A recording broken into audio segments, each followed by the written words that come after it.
Bonjour, bonsoir à tout le monde. Je me présente, je m'appelle Amodi. Mon surnom c'est Doug. Donc voilà. Donc je vous appelle, je fais ce petit vidéo tout court de 2 minutes. Bon après en français. Après je vais essayer de traduire en bambara pour ceux qui comprennent pas tout à fait le français. Soniquer après, je vais essayer. Bref. Voilà, je vais vous dire en fait, je fais ce petit message à vous, à tous les Maliens de la diaspora, donc de France, Espagne, Italie, ailleurs, partout où il y a les Maliens de la diaspora. En bambara, on dit Tungaranke. Donc je fais passer ce message à tous les Tungaranke du monde malien, ou ceux qui aiment le Mali.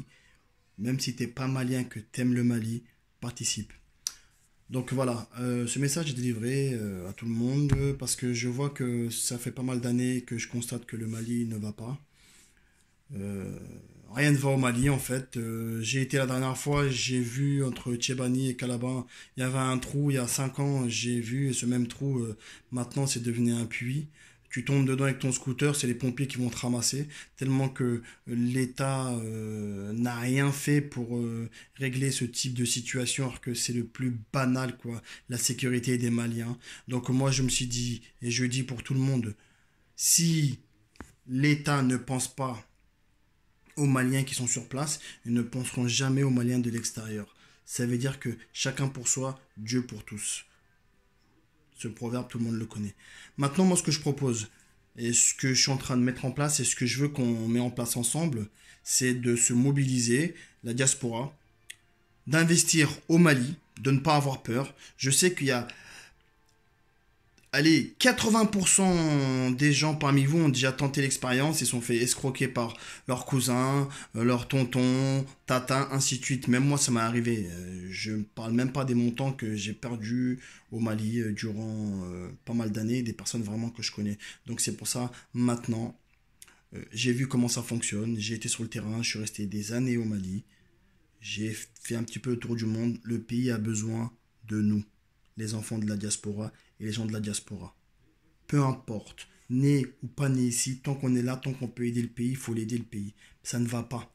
Si aujourd'hui, nous, on arrête de travailler, ben, les Maliens, ils vont arrêter de vivre. Pourquoi? Parce que le Mali est devenu un pays de consommateurs. Les Maliens sont devenus des consommateurs et nous, les gens de la diaspora, on les a habitués maintenant à devenir des consommateurs. Parce que maintenant, même quand il y a un problème, quelqu'un va faire excusez-moi, allô, je suis malade, tu peux m'envoyer de l'argent s'il te plaît? Ça va pas. Qu'est-ce qu'on fait nous? On tout de suite envoie Western Union, on envoie des mandats. On a habitué les gens à ne pas faire de l'effort. Et c'est ça qu'il faudrait qu'on arrête.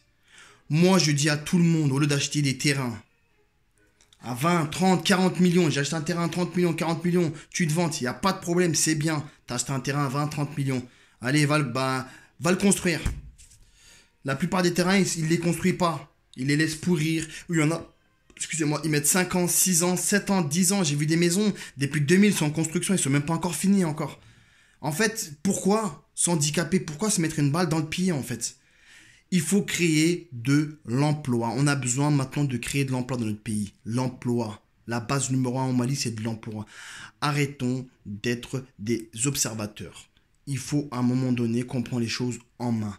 Il faut créer de l'emploi. Moi, quand je vois les Maliens qui sont ici, qui n'ont rien à faire de leur argent, qui vont investir des choses que ça aboutit pas, or que dans le pays, on a besoin de tout. Le Mali, on a besoin de tout. Même demain, un Malien, un de nous va prendre un tracteur qui va faire de l'agriculture, il va s'en sortir, mais à 95%, les 5%, ça sera lui-même, sa volonté propre.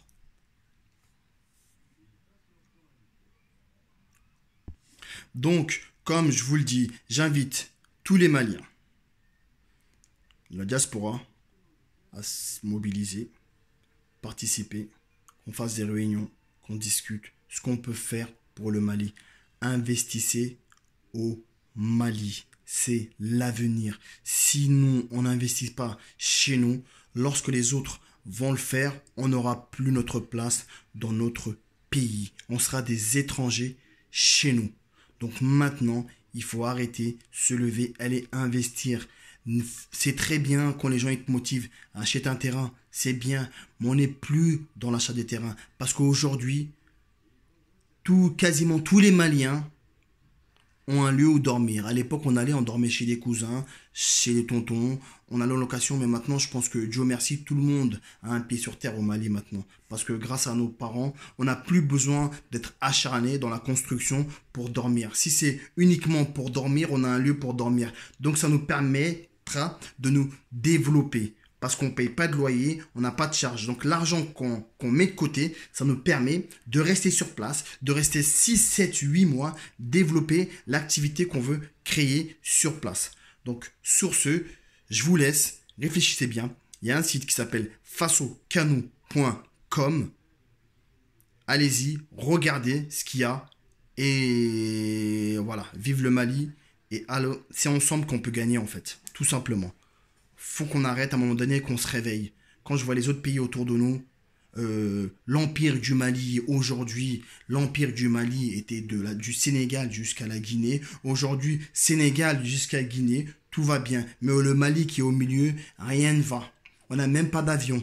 Vous imaginez, on n'a même pas de compagnie aérienne pour aller chez nous. Donc Air France nous vend des billets à 1200, 1900. On n'a pas le choix parce qu'il n'y a qu'eux qui nous ramènent actuellement. Donc qu'est-ce qu'on fait? On fonce sur Air France. J'ai vu le statistique l'année dernière, ou c'est cette année, en fin d'année, là, 95% de leur chiffre d'affaires, Mali.